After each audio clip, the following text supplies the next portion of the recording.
So I stayed here, and my wife went back to Malaysia, so I stayed back in China. And I tell you, I had a blast. And I told my colleagues and my staff, I was saying, oh, come spend the Chinese New Year with us. And I said, yes, please, if you don't mind. Yeah. And they're so always lucky. and they're always very modest, and because the place they live are small, or in a small hutong, or in a small apartment, a flat. And but I said, don't worry. I said, I'm from Malaysia, and we do the same. We also eat on the streets, and those other things. Yeah, we use chopsticks too. So I said, I know how to use chopsticks. Yeah. So it all started with New Year's Eve dinner, reunion dinner. Okay, right? okay, the biggest dinner of the year. So we went back, and then at that time, transportation was difficult, right? So during winter, we don't have any vegetables that is green except cabbage. We only have cabbages, the Chinese big cabbages.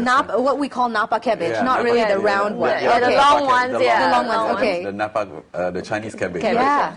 And just before winter, you can see trucks and trucks and truckloads of cabbages all coming, and people are buying by hundreds of kilos.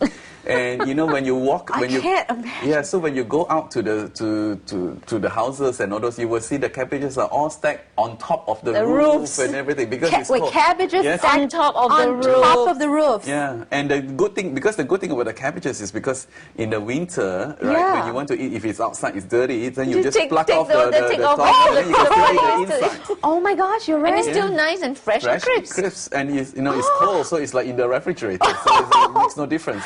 So I went there, and then I look at the table, the food on the table, and I says, my God, they are so creative with cabbages.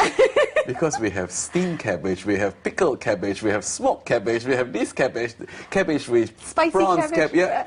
Correct. Everything was cooked with cabbage. But, oh my But gosh. I tell you, but the tastes are all different, of course. It's salty, it's sweet, it's sour. That is true. Chinese people are very creative with the resources that they have. It always seems to shock me. They bought everything in bulk. Remember tomatoes? They probably cook it differently. Tomato soup, for eggs with tomatoes. Right? Yes. So, eggs and tomatoes. So we ate, and then it was really the best, the best meal I ever had, in a sense, because you can see all these things, right? I'm curious. Go back to the entering into the home. First you said that transportation was hard, so just getting to the houses. Yeah, of course, at that time we can take the mian tea. The mian tea. Here we go back Only to the mian tea would go to the outskirts. And then my colleague, he didn't live really outskirts, but it's quite far but in current situation it's not far, but in the old situation it was far. And it was hutongs. Are we talking about hutongs? Yeah. All right, and hutongs, for the benefit of our audiences who have never been to China, were the very narrow lanes. Very narrow lanes dividing all the different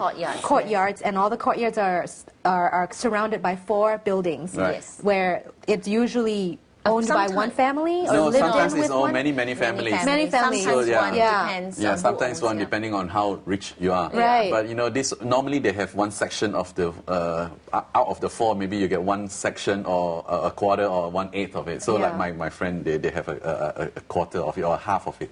So it was quite okay, because the parents were surgeons, so they're quite, So they were pretty much higher up on the rank of social status. It's a very modest 1 bedroom, and the 1 living room and 1 little kitchen, and those sort of things. So we had, so it was okay. Yeah. And so we ate, and then after that, when we were clearing the table, then I noticed that the mom left all the